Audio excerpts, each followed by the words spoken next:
செல்வத்தை கொண்டு எல்லாவற்றையும் வாங்கிவிட முடியாது. பதவியை கொண்டும் எல்லாவற்றையும் வாங்கிவிட முடியாது. எல்லோரிடத்திலும் நற்பெயர்களையும் பெற முடியாது. ஆனால் அல்லாஹுவிடத்தில் நற்பெயரை பெறுவதற்கான வாய்ப்பை நற்குணங்கள் தான் வழங்கும்.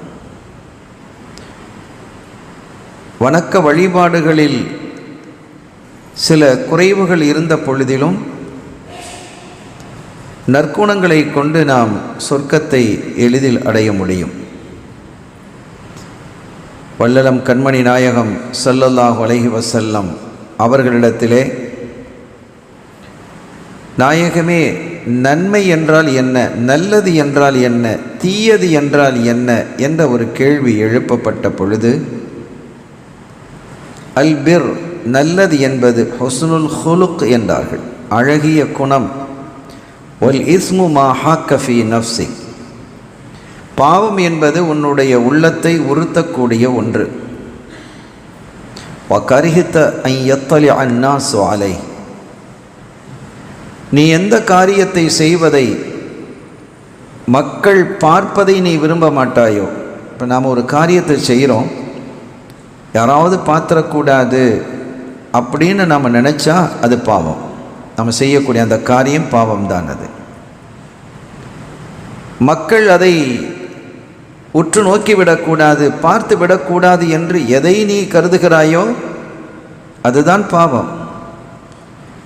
ஆக நல்லது என்ன என்று கேட்ட பொழுது அதற்கு ஸல்லல்லாஹு அலைஹி வஸல்லம் அவர்கள் தொழுகை என்று சொல்லி இருக்கலாம், நோன்பு, ஹஜ்ஜு, ஜகாத் என்று சொல்லி இருக்கலாம்.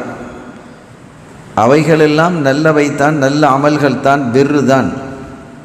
ஆனாலும் அதையெல்லாம் தாண்டி அருள் நபி ஸல்லல்லாஹு அலைஹி வஸல்லம் அல் ஹுஸ்னுல் ஹுலுக், ஹுஸ்னுல் ஹுலுக், நற்குணம் என்றார்கள். ஒரு மனிதன் எதை கொண்டு இலகுவாக சொர்க்கம் செல்ல முடியும் என்றால் நற்குணத்தை கொண்டு. தலைப்பை அழகாக வழங்கியிருக்கிறார்கள், நற்குணங்களை நமதாக்குவோம். நம்முடைய குணங்கள் எல்லாம் நற்குணமாக இருக்கணும்.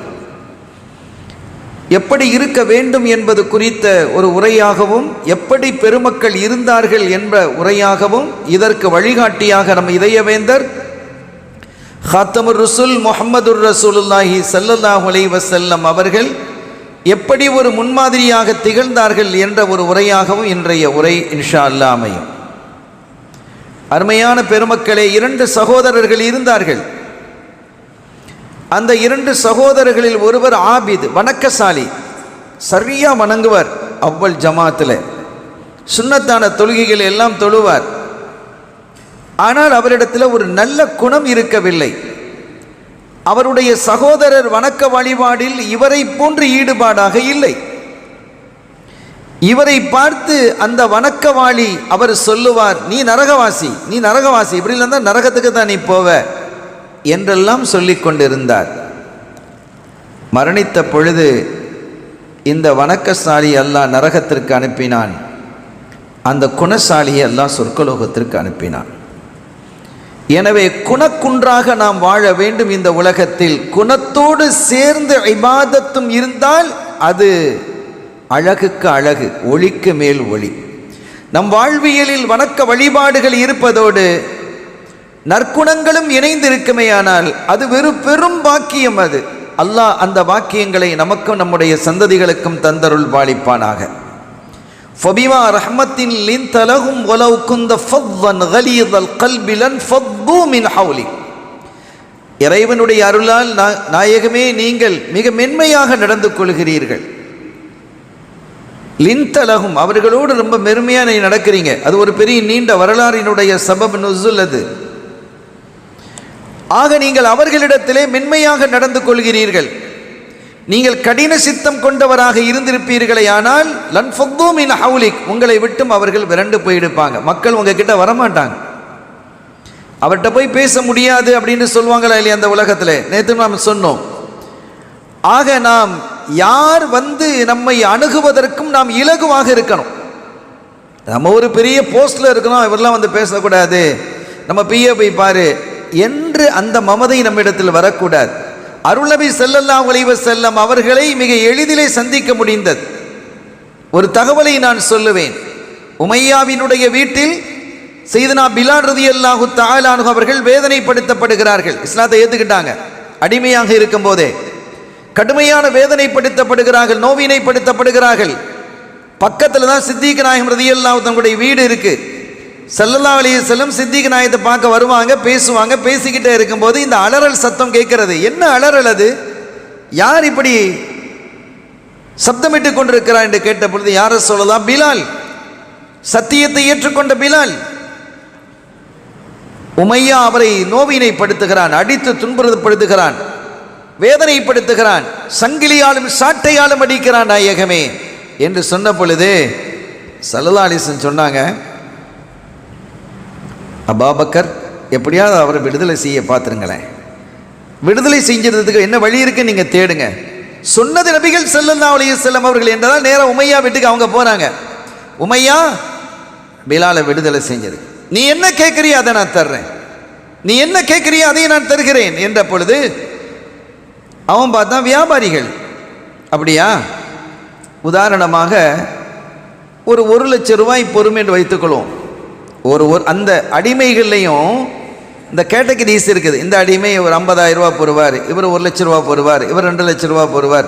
இந்த உடல் கூடுதல் வேலை செய்யக்கூடியவர், அதிகமாக சம்பாதித்து தரக்கூடிய ஆற்றல், இதெல்லாம் பார்த்து என்ன செய்வாங்க? ஒரு முடிவு செய்வாங்க, இவருக்கு இன்ன விலை, இவருக்கு இன்ன விலை என்று.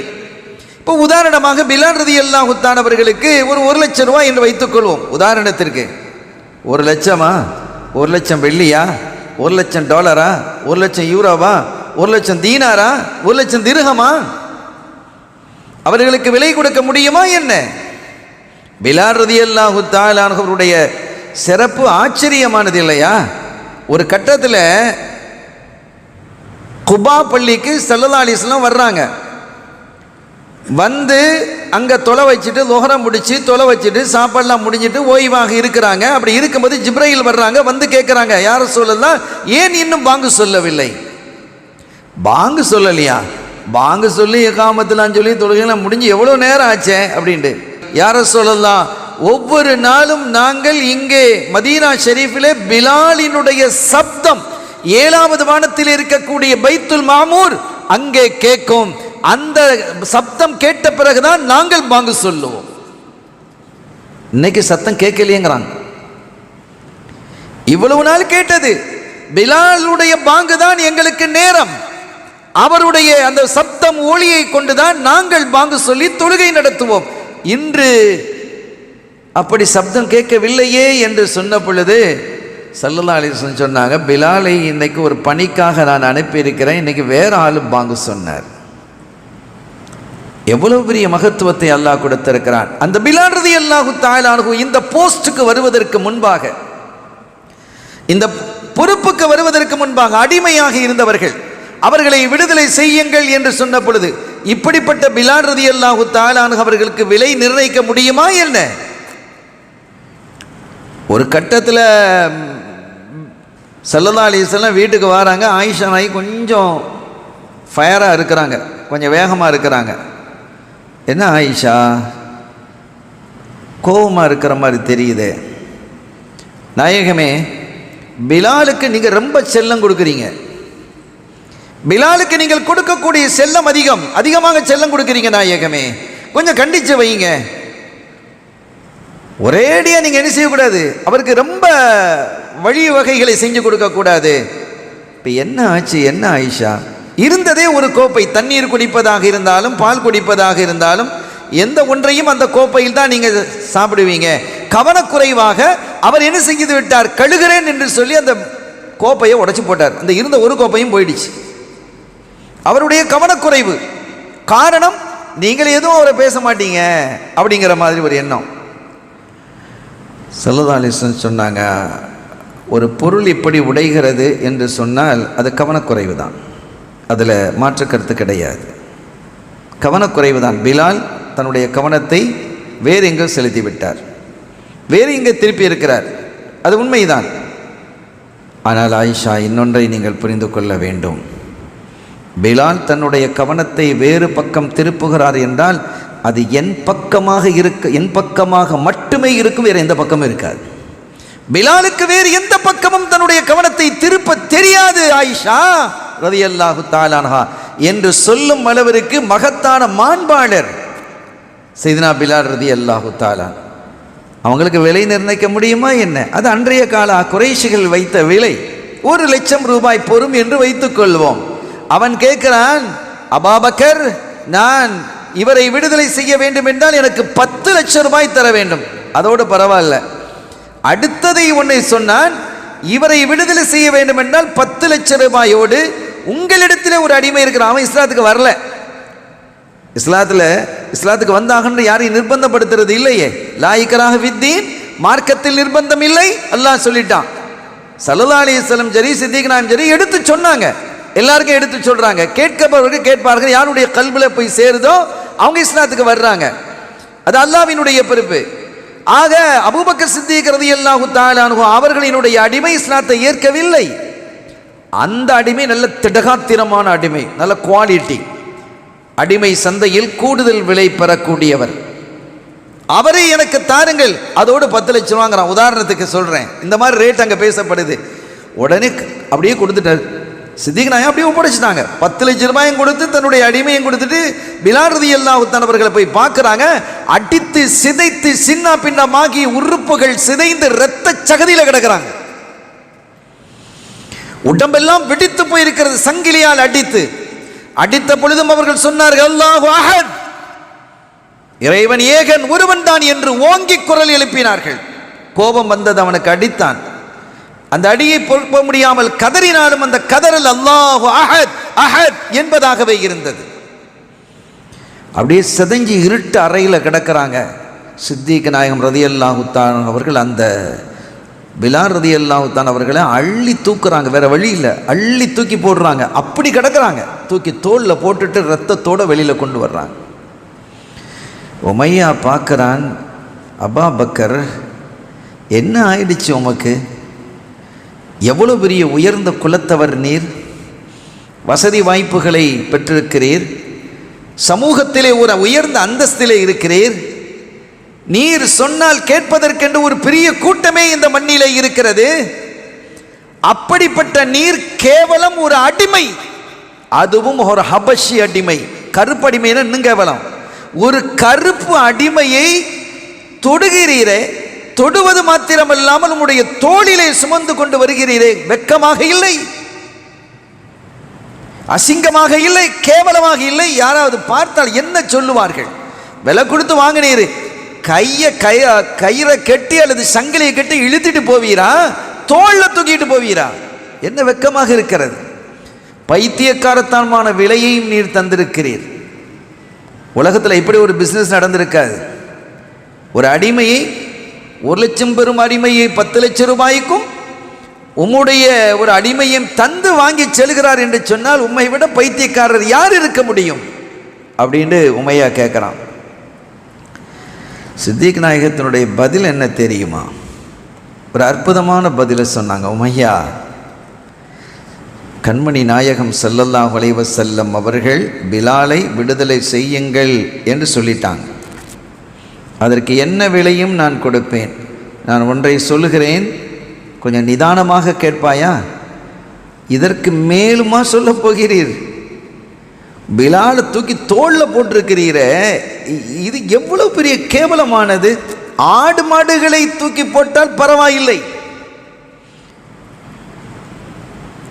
அந்த அளவிற்கு கருதியவர்கள் குறைஷிகள், அரபுகள். அன்றைய காலத்தில் ஒரு மனிதனை தூக்கி போடுவது அதுவதும் தாழ்ந்த தாழ்ந்த தாழ்ந்த ஜாதி என்று பார்த்தவர்கள். ஜாதிகளை எல்லாம் உடைத்து சிதைத்தார்கள் ஸல்லல்லாஹு அலைஹி வஸல்லம். ஒரே ஜாதி தான், எல்லாம் மனித ஜாதி தான், மேலே கீழெல்லாம் கிடையாது. முதலாளி தொழிலாளி அதெல்லாம் அங்கே பார்க்கக்கூடாது. எல்லாரும் அல்லாஹ்வினுடைய இடத்தில் ஒன்று தான். உயர்வு என்று வந்தால் யாருடைய இதயத்தில் தக்வா இறையச்சம் இருக்கிறதோ அவங்க உயர்ந்தவங்க, அப்படி தான் பார்க்கணும் அப்படின்னாங்க. இப்போ என்ன சொல்ல அவங்க ஆச்சரியப்பட்டு அப்படியே உமையா நிற்கும் போது சொல்கிறாங்க, உமையா நீ 10 லட்ச ரூபா கேட்டா, என்னுடைய அடிமை கேட்டா, அதெல்லாம் விடு. இன்னொன்று சொல்கிறேன், கொஞ்சம் மனசை திடப்படுத்திக்கோ. என்ன, நான் பிலாலை உரிமை இடுகிறேன், நீ சொல்கிறா நான் பிலாலை உங்களுக்கு தந்துடுறேன், அதற்கான விலை என்ன தெரியுமா? இப்படி நீ கேட்டிருந்தா நான் தந்திருப்பேங்கிறாங்க. அதற்கான விலை என்ன? 10 லட்சம். என்னுடைய அடிமை நீ கேட்டாயே, இதையும் சேர்த்து அல்லது இதை இல்லாமலோ அல்லது இதையும் சேர்த்தோ அபூபக்கர் நீர் என்னுடைய அடிமையாக வர வேண்டும் என்று சொன்னால் நான் வந்திருப்பேன் என்றார்கள். என்ன ஆச்சரியம், என்ன ஈமானினுடைய பிரகாசம்! ஏன் ரசூல் சொன்னார்கள் என்ற ஒரே காரணத்திற்காக அந்த விடுதலை செய்தாக வேண்டும். அதற்கு என்ன விலை கொடுத்தாலும் சரி, என்னையே விலையாக கொடுத்தாலும் சரி. இப்ப நான் சொல்ல வந்த செய்தி, ஸல்லல்லாஹு அலைஹி வஸல்லம் அவர்களை யாரும் மிக எளிதிலே அன்பிக்க முடியும் என்பதற்கு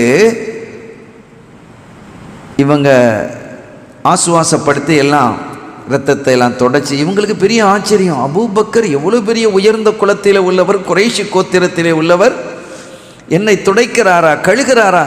அவங்களுக்கே கூசுது. ஏன் நீங்களா என்ன துடைக்கிறீங்க? என்னப்பா, நானும் மனுஷன் நீனும் மனுஷன், நானும் வந்த வழி நீ வந்த வழி எல்லாம் ஒன்று தானே, இதில் என்ன வேறுபாடு இருக்கிறது? இப்படியெல்லாம் செய்ய முடியுமா? இப்படியெல்லாம் செய்ய முடியுமா? இதுதான் இஸ்லாம் சொல்லுகிறது, இப்படி செய்ய வேண்டும் என்று. நான் செய்யவில்லை என்றால் குற்றவாளி என்றார். என்ன அற்புதமான நற்பண்பு! அவருக்கு ஒரு ஆசை. அதற்கு பிறகு அவர் கேட்குறாரு, ஸல்லல்லாஹு அலைஹி வஸல்லம் வருவாங்களா? வருவாங்க. அவங்கள நான் பார்க்க முடியுமா? பார்க்க முடியும். அவங்களோட நான் பேச முடியுமா? பேச முடியும். நான் பேசலாமா? அப்படி ஒரு எண்ணம். ஏன்னா அடிமைகளுக்கு அப்படியெல்லாம் உரிமை இல்லை சகோதரர்களே. அடிமைகளுக்கு என்று தனி சுதந்திரம் இல்லை என்பது மாத்திரமல்ல, அவர்களுக்கு என்று ஒரு உரிமை இல்லை, அவர்களுக்கு என்று ஒரு தீர்மானம் இல்லை. எந்த தீர்மானமும் செய்ய முடியாது. இதை சாப்பிடலாம், இதை சாப்பிடக்கூடாது, இதை அணியலாம், இதை அணியக்கூடாது என்று தீர்மானிப்பதே அவங்களுடைய எஜமான் தான். அவங்க விரும்புறதெல்லாம் சாப்பிட முடியாது. கிட்டத்தட்ட இவங்க உலகத்தில் இலுமினாட்டிஸ் அந்த மாதிரி நிலைமைக்கு இந்த மக்களை கொண்டு வந்துக்கிட்டு இருக்கிறாங்க. என்ன சாப்பிடணும், என்ன ட்ரெஸ்ஸு போடணுங்கிறதெல்லாம் டிவியில் வரக்கூடிய விளம்பரங்களும் போதனைகளும் தான் இன்றைக்கி முடிவு செய்யுது. இதை கொஞ்சம் யோசிச்சு பாருங்க. நம்மை அறியாமலேயே நாம் அடிமைகளாக மாறுகிறோம், நம் பிள்ளைகள் மாறுகிறார்கள். என்ன சாப்பிட வேண்டும் என்பதை டிவியில் வரக்கூடிய செய்திகள் முடிவு செய்கிறது இல்லையா? சரி, நான் அதற்கு போகவில்லை. இப்போ அவங்க கேட்குறாங்க, ரசூலுல்லாஹ் பார்க்கலாமா பேசலாமா அப்படின்னு கேட்குறாங்க. பார்க்கலாம் பேசலாம். என்ன பிலால்? இல்லை, நான் யாரு அவங்க யாரு? அல்லாவின் தூதர் இல்லையா? அல்லாவின் தூதர் தான். வருவார்கள் என்று வருவாங்க. இன்னைக்கு வருவாங்களா? அவருக்கு அப்படியே சந்தோஷம் தாங்க முடியல, சந்தோஷத்தினுடைய உச்ச கட்டத்தில் இருக்கிறாங்க. ஸல்லல்லாஹு அலைஹி வஸல்லம் வர்றாங்க. பிலால், அல்லாவின் தூதர் வர்றாங்க. ஒரு கை கால்லாம் நடுங்குது சந்தோஷத்தில், மன மகிழ்ச்சியில். ரசூலுல்லாஹ்வை நம்ம பார்க்க போகிறோம், ஸல்லல்லாஹு அலைஹி வஸல்லம் அவங்களை பார்க்க போகிறோம் என்று அப்படி சந்தோஷிக்கிறாங்க. சலாம் சொல்லிக்கொண்டே ஸல்லல்லாஹு அலைஹி வஸல்லம் உள்ள வர்றாங்க. பிலால் நிற்கிறாங்க. பிலால், பிலால் நீங்களா என்று சொல்லி அப்படியே கொண்டு வந்து அப்படி கட்டி அணைச்சிட்டாங்க. இவங்களுக்கு நான் ஒண்ணுமே புரியல. ஒரு குறைஷி கோத்திரத்தினுடைய உயர்ந்த இடத்திலே இருக்கக்கூடிய ஒரு பெரும் மனிதர், அல்லாவின் திருத்தூதர், என்ன கட்டி அணைக்கிறாங்களா? என்ன பேசலாமா பார்க்கலாமா தானே கேட்டோம், தொடலாமான்னு கூட கேட்கலையே. ஏன்னா அதெல்லாம் பெரிய பாவமாக ஆக்கப்பட்டிருந்த காலம் அது. ஸல்லல்லாஹு அலைஹி வஸல்லம் அப்படி கட்டி அணைக்கிறாங்க. அருமையான பெருமக்களே, அப்படிப்பட்ட ஒரு அற்புதமான நற்குணங்களை இந்த உலகத்திற்கு வழங்கியது அருள் நபி ஸல்லல்லாஹு அலைஹி வஸல்லம் அவங்க தான். இன்னைக்கு அவங்கள பற்றி விமர்சனங்கள். ஆனால் ஒன்று, இன்னைக்கு ஜும்மா உரையில் ஹஸ்ரத் அவர்கள் சொன்ன மாதிரி, இன்றைக்கு அவர்களை குறித்து உலக நாடுகள் அதிகமாக படிக்க துவங்கிவிட்டன. ஸல்லல்லாஹு அலைஹி வஸல்லம், ஸல்லல்லாஹு அலைஹி வஸல்லம், முஹம்மது யார்? ஸல்லல்லாஹு அலைஹி வஸல்லம். அவர்களை குறித்து நிறைய ஆய்வுகள் இன்று தொடர்கிறது. ஏன் அவர்கள் இதை சாப்பிடவில்லை, ஏன் இதை சாப்பிட்டார்கள், ஏன் இப்படி போனார்கள், ஏன் இப்படி பார்த்தார்கள், ஏன் இந்த உடை அணிந்தார்கள், ஏன் முடியை இப்படி வைத்தார்கள் என்று ஒவ்வொன்றாக பார்க்க ஆரம்பிக்கிறார்கள். ஒவ்வொன்றிலும் பொருள் இருக்கிறதாக கருதுகிறார்கள். உண்மைதான் அது இல்லையா? ஆக அவர்களினுடைய அற்புதமான அந்த நற்பண்புகள் தான் இன்றைக்கு மனித வாழ்வில் மிக உயர்ந்த இடத்தை பெற்றிருக்கிறது. அருமையான பெருமக்களே, கண்மணி நாயகம் ஸல்லல்லாஹு அலைஹி வஸல்லம் தாயிஃபுக்கு போகிறாங்க. தாயிஃபுக்கு போய் அவங்களுடைய வளர்ப்பு மகனார் ஸைத் இப்னு ஹாரிதா ரலியல்லாஹு தஆலா அவர்களை அழைச்சிக்கிட்டு போகிறாங்க. போனால் என்ன, அங்கே சரியான ஒரு ரிசல்ட் கிடைக்கலைங்கிறது நமக்கு எல்லாருக்கும் தெரியும். தாயிஃப் நகர வீதியிலே. அந்த பாடலை படிப்பார்ல, கல்லால் அடித்தார்கள், சொல்லால் அடித்தார்கள். வரலாற்றை நீங்கள் சரியாக படித்தால் என்ன பண்ணாங்க தெரியுமா? 2 தெருக்களினுடைய 2 ஓரங்களிலும் சிறுவர்களையும் குண்டர்களையும் உட்கார வச்சிருந்தாங்க. தெருக்களினுடைய ஓரங்கள், ரசூல் எந்த தெருவில் போறாங்களோ அந்த தெருவில் குண்டர்களையும் சிறுவர்களையும் உட்கார வைத்து எல்லார் கையிலும் கல்லை கொடுத்தார்கள். எங்கெல்லாம் காலடி எடுத்து வைத்தார்களோ காலை குறிப்பார்த்து அடிக்கணும், அப்படி செய்தார்கள். எவ்வளவு கோபம் வந்திருக்கணும், எவ்வளவு வேகம் வந்திருக்கணும். நல்ல ஒரு வாய்ப்பை கிடைக்கிறது. ஜிப்ரையில் வந்து இறங்கினாங்க. மலைகளினுடைய மலக்குகள் அவங்க வந்து இறங்குறாங்க. யார சொல்லலாம், எங்களுக்கு கட்டளை இடுங்க, இந்த 2 பக்கத்தில் இருக்கக்கூடிய மலைகளை கொண்டு வந்து அப்படியே நசுக்கிறோம் அப்படின்னாங்க. சட்டினியாக்கி விடுவோம் என்றார்கள். என்ன சொன்னாங்க தெரியுமா? இல்லை, அவர்கள் அறியாதவர்கள். உண்மையாக என்னை நபி என்று தெரிந்திருந்தால் என்னை மறுத்திருக்க மாட்டார்கள். இறைவா, இவர்கள் இல்லை என்றாலும் இவருடைய சந்ததிகளை என்னை ஏற்பர், என்னை அங்கீகரிப்பர், இந்த மார்க்கத்திற்குள் வழுவர். எனவே அவர்களை மன்னித்து விடு என்று கேட்ட மாண்பாளர் முஹம்மதுர் ரசூலுல்லாஹி ஸல்லல்லாஹு அலைஹி வஸல்லம். இவ்வளவு கொடுமைக்கும் இவ்வளவு அடிக்கும் இவ்வளவு ரத்தம் சிந்தியதற்கு பிறகும் கூட மன்னிக்கக்கூடிய மாண்பாளராக இருக்கிறார்கள் என்று சொன்னால் எவ்வளவு பெரிய நற்பண்பு அது. அப்படிப்பட்ட பண்புகள் நம்மிடத்தில் இருக்கிறதா? பெரும்பாலும் விடுபட்டு போய்விட்டது சகோதரர்களை. இஸ்லாம் இருக்கிறது, இஸ்லாம் பெயர் அளவில் இருக்கிறது, முஸ்லீம்களிடத்தில் இல்லை என்றான் பெருநாட்ஷா. இஸ்லாம் ஒரு அற்புதமான மார்க்கம், முஸ்லீம்கள் அற்புதமானவர்கள், அற்பமானவர்கள் என்றான் அவன். அந்த லிஸ்ட்டுக்கு நம்ம போயிடக்கூடாது. நம்முடைய குணங்களை மிக அழகாகவும் அற்புதமாகவும் ஆக்கிக்கொள்ள வேண்டும் என்று நான் இங்கே குறிப்பிடுகிறேன். அருமையானவர்களே, நம்முடைய குணத்தை நம்ம அழகாக்கிக்கிடணும். செய்தினா முஆத் ரலியல்லாஹு தஆலா அன்ஹு இளம் வயது, அவங்கள யமனுக்கு அனுப்புகிறாங்க. யமன் வாசிகள் இஸ்லாமியத்தை ஏற்றுக்கொண்டதற்கு பிறகு, யார் ரசூலுல்லாஹ், எங்களுக்கு ஒரு வழிகாட்டியை அனுப்புங்கள், ஒரு அற்புதமான வழிகாட்டியாக இருக்க வேண்டும், எங்கள் பிரச்சனைக்கு தீர்வு சொல்ல வேண்டும், எங்களுடைய கேள்விக்கு விளக்கம் சொல்ல வேண்டும், எங்களுக்கு ஏற்படக்கூடிய சந்தேகங்களை நீக்க வைக்க வேண்டும். அப்படிப்பட்ட ஒரு அற்புதமான அறிவாற்றல் மிக்க, ஆற்றல் மிக்க ஒரு அறிஞரை எங்களுக்கு அனுப்புங்கும் போது முஆத் ரலியல்லாஹு தஆலா அவர்களை தான் தேர்வு செய்கிறாங்க ஸல்லல்லாஹு அலைஹி வஸல்லம். சீனா முஆத் ரலியல்லாஹு தஆலா அவர்களுக்கு வசியத்தை செய்கிறார்கள், நீ எப்படி நடந்து கொள்ள வேண்டும் முஆத் என்று ஸல்லல்லாஹு அலைஹி வஸல்லம் சொல்லிட்டே வர்றாங்க. சொல்லிட்டு வரும்போது சொல்றாங்க, முஆத், நீங்கள் யமனிலிருந்து திரும்பி வரும் பொழுது என்னை பார்க்க மாட்டீர்கள், என்னுடைய கபருக்கு என்னை கபர் தான் பார்ப்பீங்கிறாங்க, நான் வஃபாத் ஆயிடுவேங்கிறாங்க ஸல்லல்லாஹு அலைஹி வஸல்லம். அப்படியே அழுதுட்டாங்க, மயக்கம் ஏற்பட்டது. பொறுமையாக இருக்க வேண்டும் என்று ஆசுவாசப்படுத்திவிட்டு கடைசியில் ஆகிர் மா ஔசானி பிஹி ரசூலுல்லாஹி ஸல்லல்லாஹு அலைஹி வஸல்லமா, எனக்கு கடைசியாக செய்த வசியத்து என்ன தெரியுமா? அஹ்சின் குலுக்க லின்னாஸி யா முஆத், மக்களிடத்திலே உன்னுடைய குணத்தை அழகாக்கிக்கொள் முஆத், அற்புதமாக ஆக்கிக்கொள், மக்களோடு மிக அழகாகவும் கண்ணியமாகவும் நீ நடந்து கொள்ளுங்கள் முஆத் என்றுதான் கடைசியாக எனக்கு செய்த வசியத். மக்கள்னு வரும் பொழுது பலர் பலவிதமாக இருப்பாங்க, பல கலாச்சாரத்தில் வளர்ந்துருப்பாங்க, பல துறைகள் இருப்பாங்க. எனவே அவர்கள் நம்மை வந்து அணுகும் பொழுது எல்லாருடைய அணுகுதலும் ஒரு மாதிரியாக இருக்காது, ஒவ்வொன்றும் வேறு விதமாக இருக்கலாம். அந்த சமயங்கள் எல்லாம் நீங்கள் பொறுமையோடும் அழகோடும் அருமையாகவும் கனிவாகவும் நடந்து கொள்ள வேண்டும். அஹ்சின் குலுக்க லின்னாஸி யா முஆத் என்று கண்மணி நாயகம் ஸல்லல்லாஹு அலைஹி வஸல்லம் அவர்கள் குறிப்பிட்டார்கள்.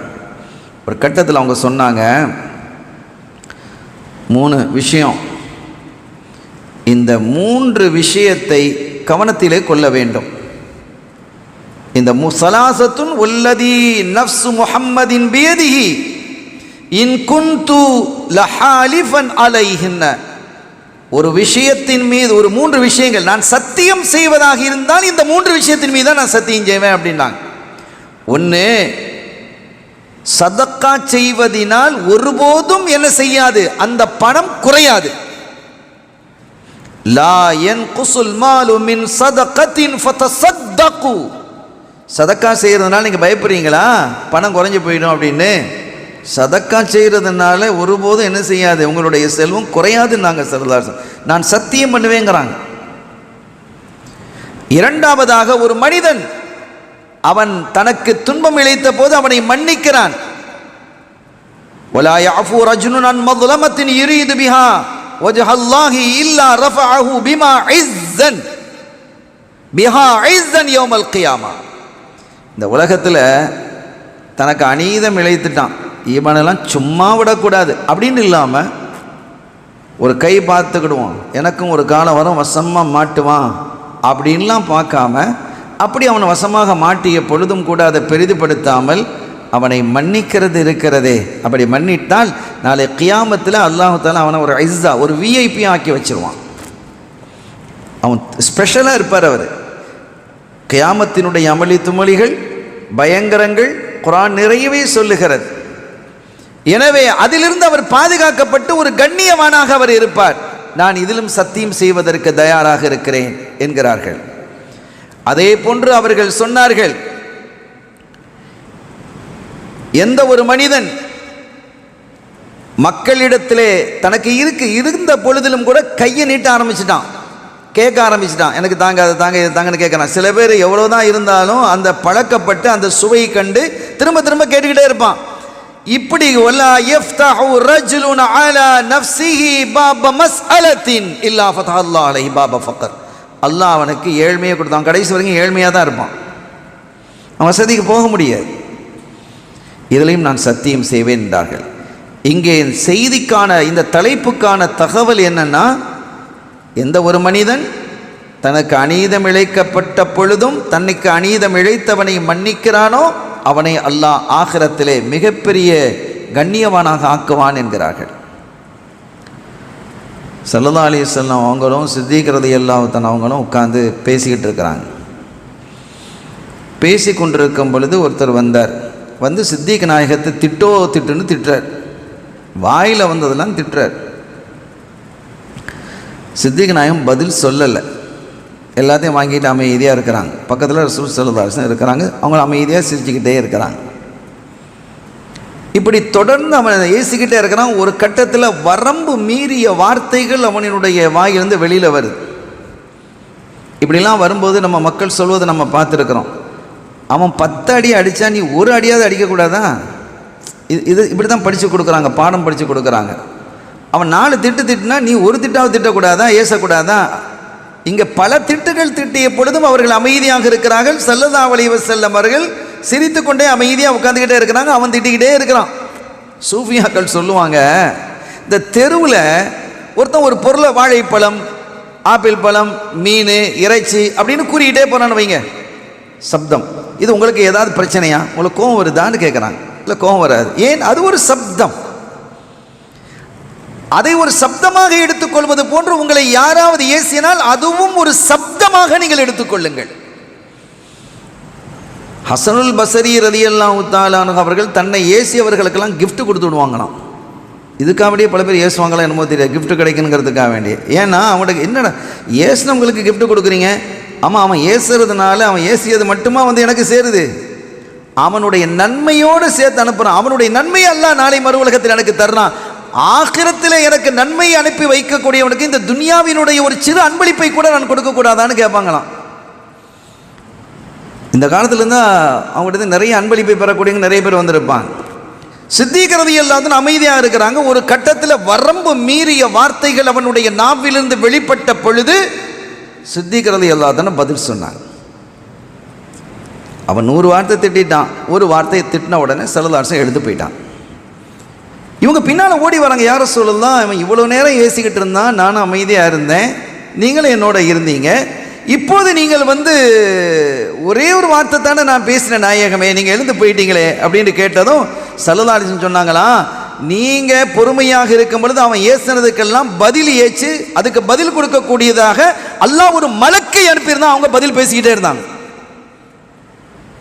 உங்களுக்கு பிரச்சனை இல்லை, உங்களுக்கு நன்மை சேர்ந்துக்கிட்டு இருக்குது, உங்களுக்கு நன்மை, அவனுடைய நன்மைகள் பூரா உங்களுக்கு சேர்ந்து கொண்டிருக்கிறது. ஆனால் அதே சமயத்தில் அல்லாஹ் தஆலா உங்களுக்கு பதில் சொல்வதற்காக ஒரு மலக்கை அனுப்பினான். நீங்கள் எப்போ பேச ஆரம்பிச்சிட்டீங்களோ மலக்கு போயிட்டாங்க, ஷைத்தான் வந்து உட்கார்ந்துட்டாங்க. ஷைத்தான் வந்து உட்கார்ந்துட்டான். அவன் உட்கார்ந்த இடத்தில் நான் அமர முடியாது, எனவே நான் எழுந்து வந்தேன் என்றார்கள். இதெல்லாம் நற்பண்பினுடைய வெளிப்பாடு. அப்படி நம்மை நாம் மாற்றிக்கொள்ள வேண்டும். புடம் போட்ட தங்கங்களாக நம்மை நாம் ஆக்கிக்கொள்ளணும். ஹிஜ்ரி 9ஆம் ஆண்டு அலி ரலியல்லாஹு தஆலா அன்ஹு அவர்களுடைய தலைமையில் ஒரு படையை ஸல்லல்லாஹு அலைஹி வஸல்லம் அனுப்புகிறாங்க. தையி கோத்திரம். அந்த தையி கோத்திரத்தோடு யுத்தம் நடத்தி அங்கே நிறைய கைதுகளாகி வெற்றி பெற்றாங்க. அலி ரலியல்லாஹு அன்ஹு ஆட்களை இழுத்துட்டு வந்தாங்க. ஆண் பெண்கள் எல்லாம் கைதிகளாக வந்து நிறுத்தப்பட்டிருக்கிறாங்க. அதில் சஃபானா அப்படின்ட்டு ஒரு பொம்பளை, சஃபானா பின்த் ஹாத்தம். ஹாத்தம் தையின்னு ஒரு பெரியவர் இருந்தார், ரொம்ப பெரிய கொடையாளி. இந்த கொடைக்கு உதாரணமாக அவரை தான் சொல்லுவாங்க. அவ்வளோ ஹாலிஸான மனிதராக இருந்திருக்கிறார், அவ்வளோ தூய வாழ்க்கை வாழ்ந்திருக்கிறார். பெரிய செல்வந்தராக இருந்து தாராளமாக அள்ளி கொடுத்திருக்கிறார், பிரச்சனைகளை தீர்த்து வைத்திருக்கிறார். ஒரு சாலிஹான நல்லடியாராக அவர் இருந்திருக்கிறார். ஈமான் இல்லை, சாலிஹான நல்லடியாராக இருந்திருக்கிறார். அவருடைய பிள்ளை தான் இந்த சஃபானா மகள். அவர் இறந்துட்டார். இன்னும் சொல்ல போனால் ஸல்லல்லாஹு அலைஹி வஸல்லம் அவங்க குறிப்பிடுறாங்க, நான் மேராஜுக்கு போயிருக்கும்போது நான் நரகத்தை பார்த்தேன், மக்கள் எல்லாம் துடித்து கொண்டிருக்கிறார்கள், ஒரே ஒருத்தர் மாத்திரம் நிம்மதியாக அங்கங்கே விளாத்திக்கிட்டே இருக்கிறார் நரகத்துக்குள்ளே. நான் ஏற்கனவே சொல்லவும் செய்தேன். யார் என்று கேட்ட பொழுது ஹாத்தம் தை, அவருடைய கொடையின் காரணத்தினால் அல்லாஹ் அவரை இந்த நிலைக்கு ஆளாக்கி இருக்கிறான் என்று ஜிப்ரைல் அலைஹிஸ்ஸலாம் அவர்கள் சொன்னார்கள். அப்படிப்பட்டவரினுடைய மகள் அவங்க வந்து யார சொல்லலாம், என்னுடைய தந்தை இப்படியெல்லாம் நற்காரியங்கள் செய்தார், இப்படி நடந்து கொண்டார், தாராளமாக கொடுத்தார், பிரச்சனைகளை தீர்த்து வைத்தார், யாராவது கஷ்டப்படுகிறார் என்றால் அங்கே போய் பார்த்தார், அவருடைய கஷ்டம் என்ன என்பதை பார்த்து அகற்றினார் என்று நிறைய செய்திகள், நீண்ட செய்தி, அது வந்து பைஹக்கில நீண்ட செய்தியாக வருகிறது. இப்படியெல்லாம் செய்தார் என்று சொன்ன பொழுது ஸல்லல்லாஹு சொன்னாங்க, ஒரு முஃமினுடைய முழு அடையாளமும் அவரிடத்தில் இருக்கிறதே, இந்த பெண்ணை விடுதலை செய்து விடுங்கள் என்றாங்க. ஸல்லல்லாஹு அலைஹி வஸல்லம் விடுதலை செய்கிறாங்கன்னு உடனே பல பேர் என்ன செஞ்சிட்டாங்க, அந்த தையி கோத்திரத்தில் உள்ள பல பேரை விடுதலை செஞ்சிட்டாங்க. இந்த சஃபானாவினுடைய சகோதரர் அதி இப்னு ஹாத்தம் ஸல்லல்லாஹு அலைஹி வஸல்லம் அவர்கள் மீது கடும் விரோதம் கொண்டிருந்தவர். விடுதலை செய்ததற்கு பிறகு இந்த சஃபானா அங்கே நேராக போகிறாங்க. போயிட்டு சொல்கிறாங்க, இப்படி ஒரு அற்புதமான மனிதரை நான் பார்த்ததில்லை, ஒரு ஆச்சரியமான மனிதரிடத்திலிருந்து நான் வருகிறேன், ரொம்ப கரீம், ரொம்ப சங்கையானவர், ரொம்ப அற்புதமானவர் என்று அவர்களை பற்றி சொல்லி தன்னுடைய சகோதரரையும் அழைத்து கொண்டு வந்து இஸ்லாத்தை ஏற்றுக்கொண்ட வரலாறை பார்க்குறோம். அதி இப்னு ஹாத்தம் ரலியல்லாஹு தஆலா சில ஹதீதுகளை அறிவிச்சிருக்கிறான். அருமையான பெருமக்களே, இவர் அதி இப்னு ஹாத்தம் நம்மை அவ்வளவு மோசமாக பேசியிருக்கிறார், நம்மை கடுமையாக எதிர்த்து நின்றார், அவருடைய சகோதரி மாட்டியிருக்கிறார், தூக்கி சிறையிலே போடுங்கள் என்று கடுமையாக நடந்திருந்தால் இவ்வளவு பெரிய சமூகம் இஸ்லாத்துக்கு வந்திருக்காது இந்த உலகத்தில். இன்னைக்கு இப்படி நடந்தே கூட வாளால் இஸ்லாம் பரப்பப்பட்டது அப்படிங்கிற ஒரு செய்தியை ஐரோப்பியர்கள் என்ன செஞ்சாங்க, பரத்தி வச்சாங்க. அவ்வளவு பொய். வாளால் பரப்பப்பட்டதுன்னு சொன்னால் எப்படியா இருக்கும்? இந்தியாவில் 700 ஆண்டு காலங்கள் இஸ்லாம் அங்கே ஆட்சி செய்தார்கள் முஸ்லிம்கள். எங்கேயாவது ஒரு வரலாறை பார்க்க முடியுமா? ஒரு செய்தியை, ஒரு துணுக்கை, ஒரு தகவலை காட்ட முடியுமா? இவர் வற்புறுத்தி இஸ்லாத்திலே இழுத்துக்கப்பட்டார் என்று இன்றைய காலத்தில் மக்கள் கூட்டம் கூட்டமாக இஸ்லாத்தில் இணைஞ்சிக்கிட்டு இருக்கிறாங்க. நிறைய செய்தி வெளியே வர்றதில்லை. அருமையான பெருமக்களே, இவர்கள் வந்ததற்கு பிறகு ரொம்ப பெரிய மாற்றம், ஒரு பெரிய எழுச்சி. நாம் அறியாமலேயே, நமக்கு தெரியாமலேயே மீடியாக்களில் செய்திகள் கொண்டு வர முடியாது. ஆனால் மக்களினுடைய உள்ளத்திலே எழுச்சி ஏற்பட்டிருக்கிறது. நுபூர் சர்மா போன்றவர்கள் எல்லாம் பேசக்கூடிய காலகட்டத்தில் ஏற்பட்டதனுடைய விளைவு இன்றைக்கு அவர்களுக்கு எதிரானதாக இருக்கிறது. வடநாடுகளெல்லாம் பல மக்கள் இஸ்லாத்தை நோக்கி வர்றாங்க. ஏன் இப்படி பேசினதும் இந்த மக்கள் கொந்தளிக்கிறது காரணம் என்ன? அவங்களும் ஒரு மனிதர் தானே, ஏன் இவ்வளவு பெரிய கோபம் வர வேண்டும்? அரபு நாடுகள் ஏன் இப்படிப்பட்ட கோபத்தினுடைய உச்சிக்கு செல்ல வேண்டும் என்றெல்லாம் ஆய்வு செய்ய ஆரம்பிச்சாங்க. தேடல், அந்த தேடலினுடைய வெளிப்பாடு சத்தியத்தை உணர ஆரம்பிச்சாங்க. ஸல்லல்லாஹு அலைஹி வஸல்லம் நற்குணம். அங்கே நிர்பந்தம் இல்லை, அங்கே அழுத்தம் கொடுக்கப்பட்டு யாரும் இஸ்லாத்துக்கு வரல அப்படிங்கிறதெல்லாம் பார்க்குறாங்க. இதை பார்த்த உடனே அவங்க என்ன செய்கிறாங்க, தங்களுடைய நிலையை மாற்றிக்கொண்டு சத்தியத்தை நோக்கி பயணிக்க துவங்கி இருக்கிறார்கள். கண்ணியத்திற்குரிய பெருமக்களே, ஆக ஸல்லல்லாஹு அலைஹி வஸல்லம் அவ்வளவு நற்குணத்தோடும் மிக கண்ணியத்தோடும் நடந்து கொண்டதினுடைய விளைவுதான் இது. அவர்களுடைய வழிவந்த பெருமக்களும் அப்படி தானே இருப்பாங்க. சஹாபிகள் எவ்வளோ அருமையாக வாழ்ந்திருக்கிறாங்க. ஹாலித் பின் வலீத் ரலியல்லாஹு தஆலா அன்ஹு, சஅத் பின் அபி வக்காஸ் ரலியல்லாஹு தஆலா, இந்த ரெண்டு பேருக்கும் இடையிலையும் கொஞ்சம் சில கசமுசா இருந்தது. இந்த ஒருத்தர் வந்து சொன்னார், ஹாலித் பின் வலீத் ரலியல்லாஹு தஆங்கிட்ட வந்து, ஹாலித், இந்த சஅத் இப்படி தான் ஒரு பிடிவாதக்காரர், அப்படிப்பட்டவர் இப்படிப்பட்டவர், கொஞ்சம் நிறுத்து, யாரை பற்றி பேசுகிறாய் நீ, யாரை பற்றி நீ பேசுகிற? இல்லை சஅத், எங்களுக்கு இடையில சின்ன சின்ன விஷயங்கள் இருக்குது, எங்களுடைய தீனை குலைக்கக்கூடிய விஷயம் அல்ல அது. எங்களுடைய தீனில் ஒரு சிறு அளவையும் கூட அது குறைக்காது. அப்படிப்பட்ட சில கருத்து வேறுபாடுகள் இருக்கிறது. அதனால் எங்களுடைய தீனை எந்த குறைவும் இல்லை, எந்த மோசம் போறதில்லை. நீ வாயை பத்திக்கிட்டு அமைதியாரி, இதுதான் தீன். இப்போ நமக்கு சொல்ல வந்தா, அஜார் அவன் அப்படி பேசுனான் இப்படி பேசுனான் அப்படி அவனை விடக்கூடாது, இது தப்பு. முதலாவதாக உங்களுடைய இப்படி யாராவது வந்து பேசினா அவன் தான் உங்க எதிரி. தலைவரை இப்படி பேசுறான், அவன் தான் உங்களுக்கு எதிரி. யார் வந்து உங்களை தூக்கி இப்படி வந்து சொல்லுகிறானோ, ஸல்லல்லாஹு அலைஹி வஸல்லம் சொல்றாங்க, யார் உன்னிடத்திலே வந்து அடுத்தவருடைய குறையை சொல்லுகிறாரோ அவர் நாளை உன்னுடைய குறையை மற்றவர்களிடத்திலே போய் சொல்லுவார். எவ்வளவு அழகாக சொல்லி தர்றாங்க. எனவே நற்குணத்தோடு நீங்க வாழணும். சேனா இமாம் ஷாஃபி ரஹ்மத்துல்லாஹி அலைஹி அவங்களும் இன்னொரு அறிஞர், அவருடைய பேர் ஞாபகம் இல்லை, யூசுப் என்று நினைக்கிறேன், சமகாலத்தில் வந்த ஒரு பேரறிஞர் அவர். அவங்களோட உட்கார்ந்து சில விஷயம் பேசிக்கிட்டு இருப்பாங்க, நிறைய விஷயங்களை தர்க்கம் பண்ணுவாங்க. சட்ட மேதைகள் இல்லையா, அவரும் ஒரு சட்ட மேதை. ஒரு கட்டத்தில் ஒரு ஃபிக்ஹினுடைய மசாலாவில் ரெண்டு பேருக்கும் இடையில் கருத்து வேறுபாடு வந்து கொஞ்சம் சத்தம் உயர்ந்துருச்சு ரெண்டு பேருக்கும். இந்த மனிதருக்கு கோபம் வந்துருச்சு, அவர் எழுத்த வேகமாக போயிட்டாங்க, வீட்டுக்கு போயிட்டார். கொஞ்ச நேரம் இருக்கு, வீட்டினுடைய கதவு தட்டப்படுது. கதவு தட்டம் திறந்து பார்த்தா இமாம் ஷாஃபி நிற்கிறாங்க. பெரிய ஷாக் ஆகிடுச்சு, என்னோட ஷாஃபி நம்மையே தேடி வந்துட்டாங்க, இப்போ தானே சண்டை போட்டுட்டு வந்திருக்கிறோம், தர்க்கம் பண்ணிட்டு வந்திருக்கிறோம், நம்ம வீட்டு தானே, உள்ள வரலாமா? யூசுஃபாக இருந்தால் வாங்க உட்கார்ந்தாச்சு. யூசுஃப், நாம் எவ்வளவு காலம் பழகி இருக்கிறோம், மார்க்க விஷய தேடல்களில் ஒன்றாக நாம் ஈடுபட்டிருக்கிறோம், பல விஷயங்களை நம்ம தர்க்கித்திருக்கிறோம், சேர்ந்து ஆய்வு பண்ணியிருக்கிறோம். 1000 விஷயங்களில் நாம் ஒன்றுபட்டிருக்கிறோம், ஒரே ஒரு விஷயத்தில் வேறுபடுகிறோம். இந்த ஒரு விஷயத்தை மட்டும் நீங்கள் தூக்கி பிடிக்கிறீங்களே, இந்த 1000 விஷயத்தை விட்டுட்டீங்களேங்கிறாங்க. 1000 விஷயத்தில் ஒன்றுபட்டிருப்போம் இல்லையா? நமக்கு நம்ம உண்ணக்கூடிய உணவு, உடைய, அது இது, அங்கே போகிறதுக்கு ஏதாவது எல்லாத்துலேயும் ஒன்றா இருக்கும். ஒரே ஒரு விஷயத்தில் சண்டை வந்துடும், தூக்கி போட்டுட்டு போயிடுவோம், எல்லாத்தையும் முடிஞ்சு போச்சு. 1000 விஷயத்தில் ஒன்றுபட்டு இருக்கிறமே நம்ம சிந்திக்கிறது இல்லை. அதை கேட்டதும் அப்படி கலங்கிட்டார் அவர். 1000 விஷயத்தில் நாம் ஒன்றுபட்டிருக்கிறோம் யூசுப், ஒரே ஒரு விஷயத்தில் வேறுபடுகிறோம் என்பதற்காக நீங்கள் எழுந்து வந்துட்டீங்களே, இது எந்த விதத்தில் நியாயம்? அப்படியே அழுதுட்டாங்க அவங்க. இதுதான் யதார்த்தம் சகோதரர்களே. இந்த நற்பண்புகளோடு நம்ம நடந்துக்கிடணும். அலி ரலியல்லாஹு தஆலா அன்ஹு அவருடைய மூத்த மகனார் ஹசன் ரலியல்லாஹு தஆலா, ஃபாத்திமா நாயகி ரலியல்லாஹு தஆலா அன்ஹா அவர்கள் வஃபாத் ஆனதுக்கு பிறகு ஹனஃபியான்னு ஒரு பெண்ணை கல்யாணம் முடித்தாங்க. அலி ரலியல்லாஹு தஆலா ஹனஃபியான்னு ஒரு கல்யாணம் முடித்தாங்க. அதில் ஒரு ஆம்பளை பிள்ளை பிறந்தது, முஹம்மத் அப்படின்னு பேர் வச்சாங்க. ஏற்கனவே ஸல்லல்லாஹு அலைஹி வஸல்லம் கேட்டாங்க, அலி நாயகம் கேட்குறாங்க, யார் ரசூலுல்லாஹ் எனக்கு ஒரு குழந்தை பிறந்தால் உங்கள் திருநாமத்தை வைக்கலாமான்னு கேட்டாங்க. வைங்கன்ற ரசூலுல்லாஹ் இருக்கும்போதே சொல்லிட்டாங்க. இப்போ அந்த பேரை வச்சாங்க, முஹம்மது இப்னு ஹனஃபியான்னு அவங்கள அழைக்கப்படும். சரி இருக்கட்டும். ரெண்டு பேரும் முஹம்மது இப்னு ஹனஃபியா ரொம்ப பெரிய அறிவாற்றல் வீரர், சுப்ஹானல்லாஹ், ரொம்ப அற்புதமாக அலி ரலியல்லாஹு தஆலா அவங்களுக்கு பயிற்சி கொடுத்துருந்தாங்க. அவங்களுடைய வரலாறு ரொம்ப அருமையாக இருக்கும். அவங்க சஹாபியில் ஒரு தாபி.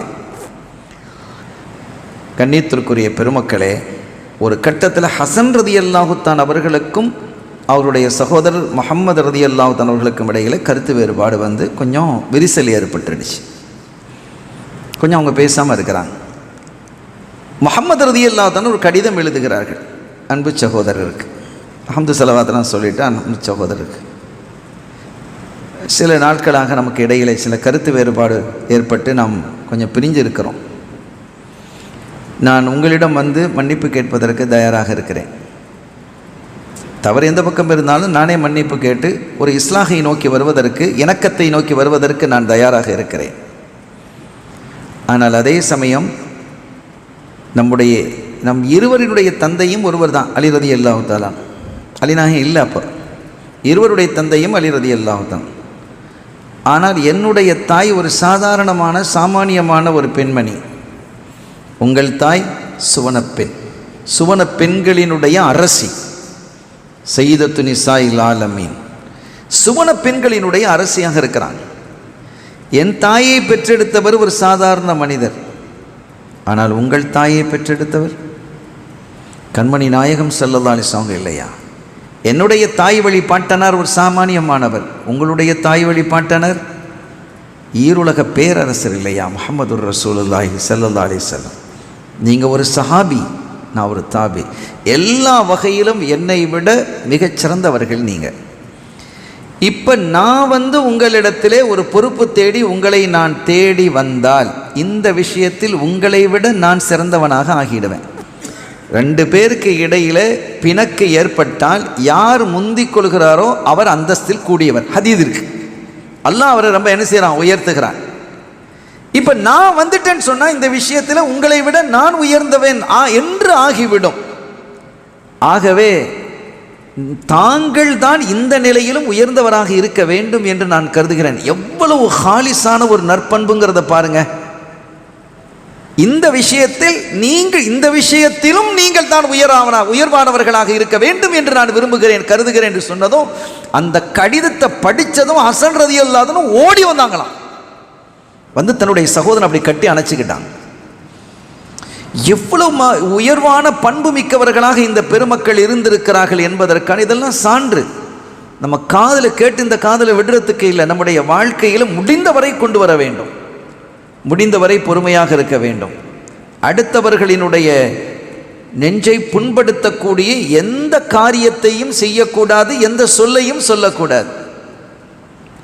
பைத்துல் மக்தஸை கைப்பற்றுவதற்கான போராட்டம் பலமுறை நடந்திருக்கிறது.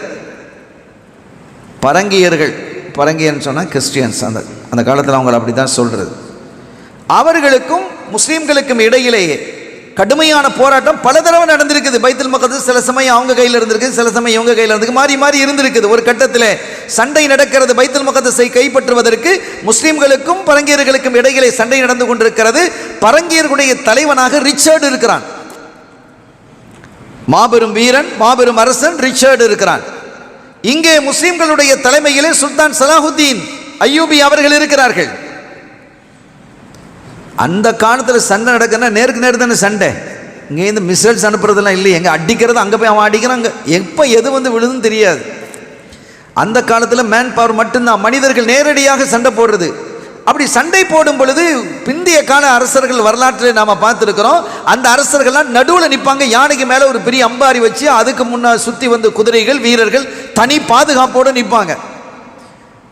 ஸல்லல்லாஹு அலைஹி வஸல்லம் அப்படியெல்லாம் நிற்கல, முதல் சஃப்ல நின்றாங்க. சரி, அதே மாதிரி சுல்தான் சலாஹுத்தீன் அய்யூபியும் முதல் சஃபிலே நிற்கிறார், முதல் அணியிலே நின்று யுத்தம் புரிப்பார். ரிச்சர்டும் அது மாதிரி முதல் சஃப்ல நிற்பான் எதிரி. அவ்வளவு தைரியமானவர், அவ்வளவு ஆக்ரோஷமானவர், நல்ல புத்திசாலி, திறமையாக படையை நடத்தக்கூடிய ஆற்றல் படைத்தவன் தான். ஒரே நாள் சண்டை முடிகிறதில்லை, மாசக்கணக்கான இலக்கம் சண்டை.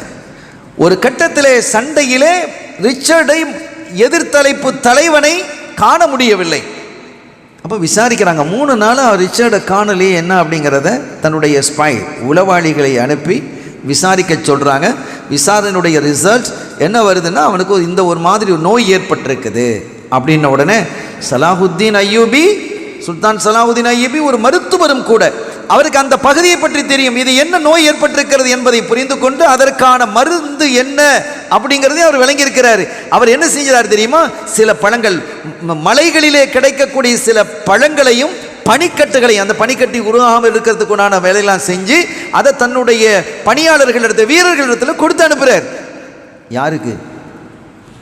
தன்னை அழிக்க வேண்டும் என்று வந்தவருக்கு அதை கொடுத்து அனுப்புகிறார். இங்கே கிறுக்கான்னு தான் நம்ம சொல்லுவோம், பைத்தியக்காரத்தனம் நம்ம சொல்லுவோம் இல்லையா? தன்னுடைய எதிரிக்கு கொடுத்து அனுப்புகிறார். அப்படி கொடுத்து அனுப்பும்போது அவங்களும் வெள்ளை கொடியை பிடிச்சிட்டு போகிறாங்க. என்ன விசாரிக்கிறாங்க, மன்னரை பார்க்கணுங்கிறாங்க. நாங்கள் வந்திருக்கிறோம். மன்னர் அனுமதி கொடுக்குறார். உள்ளே போன உடனே நாங்கள் நடந்த விஷயத்த சொல்கிறார். எங்களுடைய தலைவர் விசாரித்தாங்க, 3 நாளாக உங்களை யுத்தங்களங்களில் காண முடியல அப்படின்னதும் உங்களுக்கு இந்த நோய் ஏற்பட்டிருக்கிறது தெரிந்து அதற்கான மருந்தை தர சொல்லி தந்திருக்கிறாரு அப்படின்னோடனே கொடுத்துட்டு அவங்க போயிட்டாங்க. மந்திரிக்குன்னு ஆலோசகர்கள் இருப்பாங்கல்ல, அப்போ அவங்க சொன்னாங்களாம், மன்னரே இதை சாப்பிடாதீங்க, உங்களை ஓச்சு கட்டுறதுக்கு இதில் விஷம் வச்சு தான் என்ன செஞ்சுருப்பார், கண்டிப்பாக அனுப்பியிருப்பார். எவனாவது எதிர்த்தரப்பு தலைவன் மருந்து கொடுத்து விடுவானா என்ன? மண்டை போட்டால் பரவாயில்லன்னு தானே பார்ப்பாங்க. ஆகவே நீங்கள் இதை சாப்பிட வேண்டாம் அப்படின்னு சொல்லும்போது மன்னர் சொன்னாராம், நான் இதை கண்டிப்பாக சாப்பிடுவேன். சுல்தான் சலாஹுதீன் அய்யூபி ஒரு கோழை அல்ல, அது நீதி தவறாதவர் என்று சொல்லிட்டு அடுத்து சொன்னார், அவங்களுடைய தலைவர் முஹம்மது ஸல்லல்லாஹு அலைஹி வஸல்லம் போதனையை ஏற்று நடக்கக்கூடியவர், ஒருபோதும் துரோகத்தன்மை அவர் செய்ய மாட்டார். கொண்டா எடுத்து மருந்தை கொடுத்து அந்த இடத்துலேயே சாப்பிட்டாரு, சுகம் கிடைத்தது என்று வரலாறு இருக்கிறது. அருமையான பெருமக்களே, பத்ருக்களத்திலே ஸல்லல்லாஹு அலைஹி வஸல்லம் அவர்கள் இருக்கிறாங்க. அவங்களுடைய கூடாரத்தில் இருக்கும்போது சத்தம் கேட்டு வெளியில் வர்றாங்க. என்னான்னு கேட்கும்போது ஒரு உளவாளியை நாங்கள் பிடிச்சிக்கிட்டோம், எத்தனை பேர் வந்திருக்கிறீங்கன்னு கேட்டோம், அவன் சொல்ல மாட்டேங்கிறான். ஏன்னா இந்த மேன் பவர் தானே முக்கியம், ஆள் எத்தனை கேட்குறான், அவன் சொல்ல மாட்டேங்கிறான் அப்படின்ட்டு அவங்க சொன்ன பொழுது ஸல்லல்லாஹு அலைஹி வஸல்லம் தாவு அவனை விட்டுருங்க நான் பார்த்துக்கிறேன் அப்படின்னோடனே அவன் வந்தான். அந்த கைதியினுடைய தோளில் கையை போட்டு கேட்குறாங்க, சாப்பிட்டியான்னு கேட்குறாங்க. உலகத்தில் ஒரு கைதியின் மீது எதிர்த்தரப்பு தலைவர் கை போட்டு தோளிலே கை போட்டு சாப்பிட்டியாப்பா அப்படின்னு கேட்ட ஒரே வரலாறு இது மட்டும்தான். ஆச்சரியம் இல்லையா? அவன் அப்படியே அரண்டு போயிட்டான். ஆனால் ஸல்லல்லாஹு அலைஹி வஸல்லம் மென்மையாக நடந்தார்கள் என்பது மாத்திரமல்ல, அதில் அரசியல் சாணக்கியமும் இருந்தது. சாப்பிட்டேன் அப்படின்னு. என்ன சாப்பிட்டீங்க? இன்றைக்கி ஒட்டக இறைச்சி. எத்தனை ஒட்டகம் வறுத்தீங்க? 10 ஒட்டகம் வறுத்தோம். நீ போகலாம். நான் அனுப்பிட்டாங்க. யாரை சொல்லலாம், அவன் எத்தனை பேருன்னு சொல்லலையே, அதான் சொல்லிட்டானே, சொல்லலையே, சொன்னானே, நீங்கள் கேட்கலையா? 10 ஒட்டகம் வறுத்து, நாம் ஒரு ஒட்டகத்தை எத்தனை பேருக்கு அறுப்போம்? 100 பேருக்கு. அப்படி ஆனால் 1000 பேர் முடிஞ்சு போச்சு.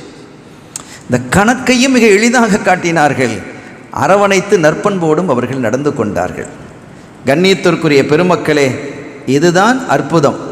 ஆக இங்கே சஅத் இப்னு அபீ வக்காஸ் ரலியல்லாஹு தஆலா அவர்களை குறித்து காலித் இப்னு வலீத் ரலியல்லாஹு தஆலா அவர்களிடத்தில் இந்த 3வது நபர் வந்து சொன்ன பொழுது, நீ வாயை மூடி சும்மா இரு, எங்களுடைய தீனை குலைக்கக்கூடிய எதுவும் நடக்கவில்லை, எங்களுக்கு இல்லை, இந்த இடத்த காலி பண்ணுன்னாங்க. அந்த மாதிரி பண்புள்ளவர்களாக நம்ம இருக்கு. நம்ம கிட்ட வந்து யாராவது அடுத்தவனை போட்டு கொடுக்குறான் அப்படின்னு சொன்னால் தூக்கி வீசிடணும். இது நம்முடைய தீனை நாசப்படுத்தக்கூடியது, நம்முடைய குணத்தை அசிங்கப்படுத்தக்கூடியதாக அமையும் என்பதை இந்த நேரத்தில் நான் உங்களுக்கு சொல்லிக்கொள்வேன். சையதுனா நுஅமான் இப்னு பஷீர் ரலியல்லாஹு தஆலா அன்ஹு ஒரு வசதியான சஹாபி. அவங்களுக்கு பிள்ளைகள் இருக்குது. ஒரு புள்ள மீது, ஒரு மகனின் மீது கொஞ்சம் பாசம் கூட, அது இயல்பு. அது 4 பிள்ளைகள் இருந்தால் ஒரு பிள்ளை மீது இயல்பாக சிலருக்கு உம்மாவுக்கு ஒரு பிள்ளை மேலே பாசம் கூட இருக்கும், அத்தாக்கு இன்னொரு பிள்ளை மேலே பாசம் கூட இருக்கும். இது ஒரு தப்பு இல்லை, அது கல்பு சார்ந்தது. இதை நாம் குற்றம் என்று சொல்ல மாட்டோம், இது தவறு என்றும் மார்க்கம் சொல்லாது. இது இயல்பாக இருக்கக்கூடியது. ஒரு பள்ளிக்கூடத்தில் வகுப்பறை இருக்குது. அதில் ஒரு வாத்தியாருக்கு ஒரு பையன் மேலே ரொம்ப பிரியம் இருக்கலாம், ரொம்ப நல்ல பையன், நல்லா படிக்கிறான், நல்ல ஒழுக்கத்தோடு இருக்கிறான். அப்படிங்கும்போது பிரியம் இயல்பாக ஏற்படுறது தானே. இது சாதாரணமான ஒரு நிலை, அது இயல்பான ஒரு நிலை. இது ஒரு தவறு அல்ல. ஆனால் அதற்காக அடுத்தவர்களுக்கு அநீதம் இழைக்கக்கூடாது. இந்த நுஅமான் இப்னு பஷீர் ரலியல்லாஹு தஆலா அன்ஹு என்ன செஞ்சாங்க, தன்னுடைய பிள்ளைகளில் ஒரு பிள்ளையின் மீது கூடுதல் பிரியம் இருந்ததின் காரணத்தினால் ஒரு சொத்தை என்ன செஞ்சாங்க, அவங்க மேலே கொடுத்தாங்க, அவருக்கு கொடுத்துட்டாங்க. அப்போ அவங்க மனைவி சொன்னாங்க, அந்த பையன் அம்மா சொல்கிறாங்க, அப்படி நீங்கள் கொடுக்கக்கூடாது, நான் அதுக்கு அனுமதிக்க மாட்டேன். அப்போ சொன்னாங்க, என் சொத்து என் பிள்ளைக்கு நான் கொடுக்குறேன், அதை என்ன நீ எனக்கு கேட்கறது? நுஅமான் இப்னு பஷீர் சொல்கிறாங்க, என் சொத்தை என் பிள்ளைக்கு நான் கொடுக்குறேன், அதை நீ ஏன் கொடுக்கக்கூடாது என்று சொல்லுகிறாய் என்று கேட்ட பொழுதும், இல்லை நீங்கள் கொடுக்கவே கூடாது, அது சரியில்லை அப்படின்னு என்ன செஞ்சாங்க, சண்டை போடுறாங்க. வேணுமானா நீங்கள் ரசூல் ஸல்லல்லாஹு அலைஹி வஸல்லம் கேட்டுட்டு நீங்கள் கொடுங்க அப்படின்ட்டாங்க. அந்த மனைவி சொன்னாங்க. நேராக ரசூலுல்லாஹ்ட்ட வந்தாங்க. யார் சொல்லி இப்படி நடந்தது? முதல் கேள்வி கேட்டாங்க, வேறு பிள்ளைகள் இருக்கா உங்களுக்கு? ஆமாம் நாயகமே. எல்லாருக்கும் இதை மாதிரி கொடுத்தீங்களா? இல்லை, கொடுக்க இல்லை. அவர் கொடுத்துட்டாங்க, பிள்ளைக்கு என்ன செஞ்சிட்டாங்க, ஒரு சொத்தை கொடுத்துட்டாங்க. அப்போ அவங்க சொன்னாங்க, யஅதிலு பைன உலாதிக்கும், உங்களுடைய பிள்ளைகளுக்கு மத்தியில் நேர்மையாக நடந்துக்கங்க. உங்களுக்கு பிடிக்கலாம், அது வேறு விஷயம். அந்த பிள்ளைக்கு என்ன கொடுக்குறீங்களோ அதே போல் மற்றவங்களுக்கும் நீங்கள் கொடுக்கணும். அது ஆண் பெண் வித்தியாசம் கிடையாது. அந்த இடத்துல ஆணுக்கு 2 பங்கு, பொண்ணுக்கு 1 பங்குலாம் அதில் மௌத்துக்கு பிறகு. ஹயாத்தாக இருக்கும்போது சம பங்காகத்தான் நீங்கள் வழங்க வேண்டும். அவருக்கு கொடுத்த மாதிரி இவருக்கும் கொடுக்கணும். அது உங்கள் பிள்ளை தானே, நீதமாக நீங்கள் நடந்து கொள்ளணும்னு சொல்லிட்டு நீங்கள் ஒரு அன்பளிப்பு கொடுத்தா அதை வாங்கிறத இஸ்லாம் ரொம்ப கேவலமாக பார்க்குது. அது கக்கைய வாந்தியை திருப்பி சாப்பிட்ற மாதிரிலாம் ஹதீஸ் இருக்குது இல்லையா? ஸல்லல்லாஹு அலைஹி வஸல்லம் சொன்னாங்க, இந்த இடத்துல அந்த சட்டத்திற்கு ஒரு மாற்றத்தை கொண்டு வந்தார்கள். நீங்கள் கொடுத்த அன்பளிப்பை திரும்ப பெறுங்கள்னாங்க. அது நற்குணம். அது நீங்க எப்படி நடக்கணும், உங்க பிள்ளைகளுக்கு இடையில வேறுபாடு காட்டாதீர்கள். அப்ப மற்ற பிள்ளைகளுடைய கல்வியில் என்ன ஒரு சைக்காலஜிக்கலாக, உளவியல் ரீதியாக நீங்க அதை இயல்பாக நீங்க சிந்திச்சு பாருங்க. அத்தாவின் மீது வெறுப்பு வருமா இல்லையா மற்ற பிள்ளைகளுக்கு? இவருக்கு அந்த பிள்ளைகள் எல்லா பிள்ளைகளும் தேவை, அந்த பிள்ளைகள் மீது கூடுதல் பிரியம். அந்த கூடுதல் பிரியத்தின் காரணத்தினால ஒரு சொத்தை என்ன செய்யறது அங்க கொடுக்கிறாரு. அப்படி கொடுத்ததினுடைய விளைவு மற்ற பிள்ளைகள் என்ன செய்ய ஒரு குரோதத்தை ஏற்படுத்தக்கூடியதாக அது அமையும் என்பதையும் ஸல்லல்லாஹு அலைஹி வஸல்லம் அவர்கள் கருத்தில் கொண்டுதான் யஅதிலு பைன அவுலாதிக்கும், உங்களுடைய பிள்ளைகளுக்கு மத்தியில் நீங்கள் சமனாக, நீதியாக, நடுநிலையாக நடந்து கொள்ளுங்கள் என்று காத்தமுர் ரசூல் முஹம்மதுர் ரசூலுல்லாஹி ஸல்லல்லாஹு அலைஹி வஸல்லம் அவர்கள் குறிப்பிட்டு காட்டினார்கள். அருமையான பெருமக்களே, நற்பண்பு என்பது ரொம்ப உயர்வானது, ஒரு ஆச்சரியமானது. அபூ ஹனீஃபா ரஹ்மத்துல்லாஹி அலைஹி அவர்களிடத்தில் ஒரு பெரிய அதிகாரி அல்லது மன்னர் ஒரு விஷயத்தை கொண்டு வர்றார். எத்தனை கல்யாணம் முடிக்கலாம் ஒரு ஆண் அப்படின்ட்டு கேட்குறாங்க. அபூ ஹனீஃபா ரஹ்மத்துல்லாஹி சொன்னாங்க, 4 கல்யாணம் முடிக்கலாம், 4 கல்யாணம் முடிக்கலாம் அப்படின்றதும் சரி. அவங்க திரைக்கு பின்னால் அவங்க மனைவி இருக்கிறாங்க. இஸ்மாயி மாக்கால், இமாம் சொல்றது நீ கேட்டுக்கோ, விளங்கிடுச்சா அப்படின்னு சத்தமாக சொல்றார். இஸ்மாயி மாக்கால், தன் பொண்டாட்டிங்க திரைக்கு பின்னால் உட்கார வச்சுக்கிறார். அப்போ இன்னொரு கல்யாணம் முடிக்க போறார். வசதி வாய்ப்புகள் இருக்குது, செல்வம் இருக்குது, உடல் ஆரோக்கியம் இருக்குது. அப்போ கல்யாணம் முடிக்கிறதுல மார்க்கத்தில் தடையில் 4 கல்யாணம் முடிக்கலாம் அப்படின்ட்டு அந்த அடிப்படையில் இமாமுல் ஆலம் சொன்ன போது இஸ்மாயி மாக்கால், விளங்கிச்சா சொல்றது கேட்டியா அப்படின்னு கேட்டதும் இமாமுல் ஆலம் சொன்னாங்க, லா யஜூஸ் லக்க இல்லா வாஹிதா, உங்களுக்கு ஒரு கல்யாணம் தான், அதுக்கு ஒரு கல்யாணத்துக்கு மேலே முடிக்கக்கூடாது, உங்களுக்கு ஜாயிஸ் இல்லைன்னு. என்ன திருப்பி பேசுகிறீங்க, நீங்கள் தானே இப்போ 4 கல்யாணம் முடிக்கலான்னு சொன்னால், ஆனால் உங்களுக்கு ஜாயிஸ் இல்லை. நீங்கள் மனைவி இடத்துல இந்த பேச்சு பேசுகிறீங்க, கேட்டியா அப்படின்னு இந்த விரட்டுறீங்க. அல்லாஹ் சொல்லிட்டான், ஒயின் ஹிஃப்தும் அல்லா தஅதிலு ஃபவாஹிதத்தன், அவங்களுக்கு மத்தியில் நீதம் செலுத்த முடியவில்லை என்றால் நீங்கள் ஒரு கல்யாணம் தான் முடிக்கணும், 2 கல்யாணம் முடிக்க முடியாது. மனைவிமார்களுக்கு மத்தியிலே நீதம் செலுத்த முடியும், தன்னால் அது நடக்கும் என்ற நம்பிக்கை இருந்தால் மட்டுமே இன்னொரு கல்யாணம். இப்பவே தெரிஞ்சு போச்சு நீங்க நீதம் செலுத்துற ஆள் இல்லைங்கிறது, எனவே நீங்க 2வது கல்யாணம் முடிக்க முடியாதுன்னாங்க. கண்ணியத்திற்குரிய பெருமக்களே, இதெல்லாம் நற்பண்புகள். அவரும் என்ன செஞ்சிட்டார், அமைதியாக ஆகிட்டார். அதை கேட்டு பெருமக்கள் சொல்லும் பொழுது, உலமாக்கள் சொல்லும் பொழுது, ஒரு தவறை திருத்தி தரும் பொழுது அதை ஏற்றுக்கொள்ளக்கூடிய பண்பு இருக்கிறதே, அது உயர்வான பண்பு, மிக சிறந்த பண்பு என்பதை நாம் விளங்கிக் கொள்ள வேண்டும். ஒரு பெரிய பகுதியினுடைய தலைவராக இருந்தவர் அவர் ஸல்லல்லாஹு அலைஹி வஸல்லம் அவங்ககிட்ட வர்றார். இஸ்லாத்தை ஏற்றுக்கிட்ட அந்த மனிதர் தான் ஸல்லல்லாஹு அலைஹி வஸல்லம் கிட்ட வர்றார். பெரிய செல்வம், வசதி, வாய்ப்புகளோடு அந்த கூட்டத்தினுடைய தலைவராக, லீடராக இருந்தவர் கண்மணி ஸல்லல்லாஹு அலைஹி வஸல்லம் அவர்களிடத்தில் வந்து ஒரு ரிப்போர்ட் கொடுக்கிறார். யா ரசூலல்லாஹ், இந்த யஹூதி இந்த பொருளை என்னுடையது என்கிறான், இந்த பொருளை என்னுடையது அப்படின்ட்டு சொல்கிறான். ஆனால் அது அவனுடையது அல்ல. ஆனால் அதை அவன் கைப்பற்றி வச்சிருக்கிறான். ஒரு நிலமோ இந்த பகுதியும் அவன் கைப்பற்றி வச்சிருக்கிறான். ஆனால் அது அவனுடையது அல்ல, அது என்னுடையது நாயகமே அப்படின்ட்டு சொன்னதும் ஸல்லல்லாஹு அலைஹி வஸல்லம் கேட்டாங்க, அதற்கு ஏதாவது ஆதாரம் இருக்கா அப்படின்னு கேட்குறாங்க. இன்றைக்கி நிறைய டாக்குமெண்ட்ஸ் நம்ம வச்சுருக்கிறோம் இல்லை, டாக்குமெண்ட்ஸ்லாம் இந்த டாக்குமெண்ட்ஸ்லேயே என்ன வகையான டாக்குமெண்ட்ஸுக்கெல்லாம் உருவாக்குறாங்க. இன்றைக்கி ஒரு சொத்து இருக்கவே, அந்த சொத்தை ஒருத்தனுக்கு இருக்கவே அந்த சொத்துக்கு இன்னொரு டாக்குமெண்ட்ஸ் வந்துடுது. இப்படியெல்லாம் நடக்குது. இது எவ்வளோ பெரிய பாவமான ஒரு விஷயம். அருமையானவர்களே, இப்படி இந்த மாதிரி தவறுகள் சந்ததிகளையே பாதிக்கும். ரொம்ப கவனமாக இருக்கணும். அப்போ இவர் சொன்னார், யாரும் சொல்லலாம், இது என்னுடைய சொத்து தான், அவர் கைப்பற்றி வச்சிருக்கிறாரு அப்படின்னு சொன்னதும் ஸல்லல்லாஹு அலைஹி வஸல்லம் கேட்குறாங்க, சரி இந்த கேஸை நீங்கள் தான் கொண்டு வந்திருக்கிறீங்க, நீங்கள் என்ன செய்யணும், ஆதாரத்தை காட்டுங்க, அது உங்களுடையதுன்னு. அல் பையினத்து அலல் முத்தஇ, யார் வாதத்தை கொண்டு வருகிறாரோ வாதிடுகிறாரோ அவர் என்ன செய்யணும், ஆதாரத்தை வைக்கணும். கொண்டாங்க அப்படின்னாங்க, எங்கிட்ட ஆதாரம் இல்லை அப்படின்னா அவர் சத்தியம் பண்ணணும். சத்தியம் பண்ணிட்டா அவர் பொய் சத்தியமாக இருக்கலாம் தானே, பொய் சத்தியம் பண்ணலாமே. சத்தியம் பண்ணிட்டா அவருக்கு அந்த பொருள் சேர்ந்தணும் அப்படிங்கிறாங்க ஸல்லல்லாஹு அலைஹி வஸல்லம். அப்போ இவங்க கேட்குறாங்க, இதன் யஹ்லிஃபு ஃபயத்ஹபு பிமாலி, அவர் சத்தியம் பண்ணிட்டா என்னுடைய சொத்தை கொண்டு போயிடுவார். ஆமாம், கொண்டு போயிடுவார். அப்படி தான் அல்லாஹ் வச்சிருக்கிறான். ஆகிரத்து தான் நமக்கு பயணம், அந்த ஆகிரத்து தான் தீர்வு, இதை நீங்கள் ஏற்றுத்தான் ஆகணும், இதான் தீன் அப்படின்னு சொன்னதும் அப்படி அமைதியாகிட்டார். அவ்வளோ பெரிய செல்வந்தர், அவ்வளோ பெரிய பொறுப்பிலே தலைவரை, ஒரு அரசன் மாதிரி இருக்கக்கூடியவர் ஸல்லல்லாஹு அலைஹி வஸல்லம் சொன்னதும் அப்படியே சரண்டர். அப்போ அவர் சத்தியம் பண்ணால் என்னுடைய பொருளை கொண்டு போவார். ஆமாம், கொண்டு போவார். அது பொய் சத்தியமாக இருக்கலாம், ஆனால் அது அல்லாஹ்வுக்கும் அவங்களுக்கும் இடையில் உள்ளது. இதுதான் மார்க்கம். இதில் போய் நம்ம என்ன செய்ய, மூக்க நுழைக்கக்கூடாது. இப்படி ஒரு தீர்ப்பை செய்ததும் அந்த யூதன் அரண்டு போயிட்டான், நினச்சும் பார்க்கல.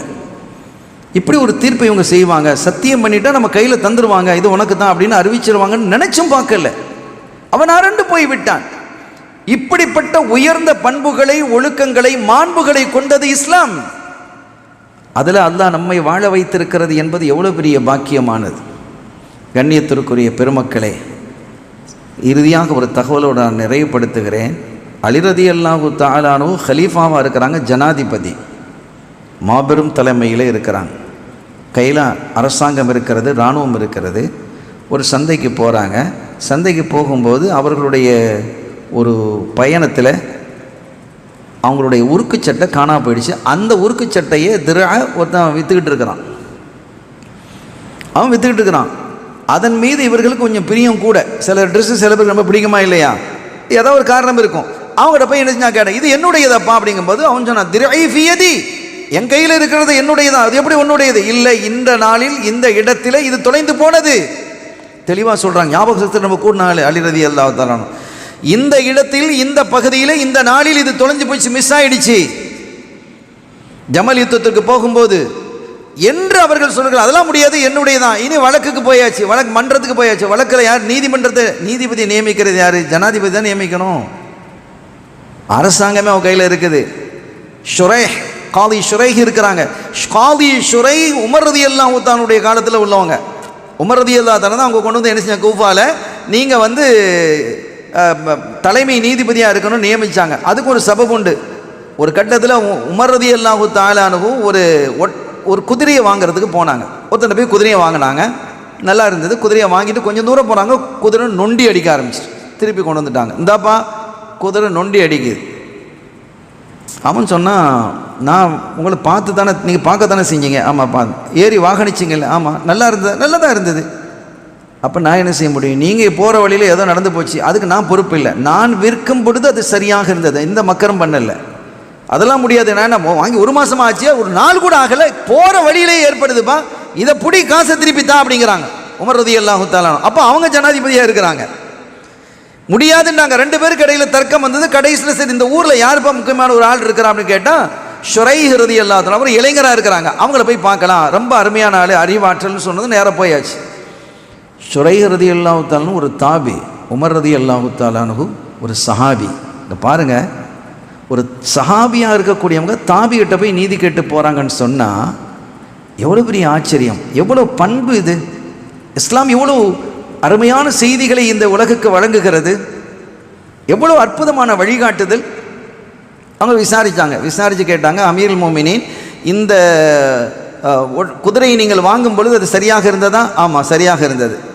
நீங்கள் விலைகள்லாம் சரியாக பேசிட்டீங்களா? ஆமாம், பேசணும். நீங்கள் பொருந்தி தான் கொடுத்தீங்க? ஆமாம், பொருந்தி தான் கொடுத்தோம். அவரும் பொருந்தி வந்துட்டார். நான் போகிறேன். வாங்கும்போது அது நீட்டாக தான் இருந்தது. கொஞ்சம் தூரம் போன உடனே நொண்டு அடிச்சுது.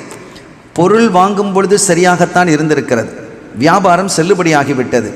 நீங்கள் என்ன செய்யலாம்? திருப்பி அந்த குதிரையை நீங்கள் கொடுக்கலாம், வாங்கின மாதிரி நீங்கள் கொடுக்கணும். இதுதான் தீர்ப்பா? அவங்க கேட்குறாங்க. அமீர் மோமின் கேட்குறாங்க, ஜனாதிபதி கேட்குறாங்க. ஜனாதிபதிக்கு எதிரான தீர்ப்பை வழங்குகிறார் ஷுரைஹ் ரலியல்லாஹு தஆலா.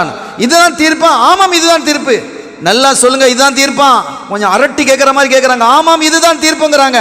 அப்படியானா நீங்கள் தான் கூஃபாவுக்கு தலைமை நீதிபதியாக போகணும். நான் அல்லாஹ்விடத்தில் பிரார்த்தித்து கொண்டிருந்தேன். 3 நாளாக நான் தூங்கல. இறைவா, எனக்கு ஒரு தலைமையான சரியான ஒரு நீதிபதியை காட்டுன்னு கேட்டேன் அல்லா இடத்துல. அல்லாஹ் என்ன காட்டினான், கிளம்புங்க, நீங்கள் தான் இது நான் உத்தரவு, நீங்கள் செய்த தீர்ப்பை நான் ஏற்றுக்கொள்கிறேன், நான் சொன்ன உத்தரவை நீங்கள் ஏற்றுக்கொள்ளுங்கள் என்ன. அப்படி தலைவர் நீதிபதியாக வந்தவங்க. இப்போ அலி ரலியல்லாஹு தஆலா அன்ஹு என்ன செஞ்சுருக்கிறாங்க, அவங்க கலீஃபாவாக இருக்கும்போது கேஸை கொண்டு வர்றாங்க, விசாரிக்கும் போது சொன்னாங்க, அமீருல் மோமினீன், இந்த இது பொருள் அவனுடைய கையில் இருக்குது, பொருள் அவன் கையில் தானே இருக்குது, அடுத்தவன் கையில் இருக்கிறது என் பொருள் நீங்கள் சொல்கிறீங்க, அதுக்கு 2 சாட்சியை கொண்டு வாங்கட்டாங்க. சாட்சி இருக்கு யார்? ஒன்று என்னுடைய அடிமை கம்பர் இருக்கிறார், இன்னொன்று என்னுடைய மகன் ஹசன் ரலியல்லாஹு தஆலா. ஷுரைஹ் சொன்னாங்க, ஹசன் அவர்களுடைய சாட்சியை நான் ஏற்றுக்கொள்ள மாட்டேன்.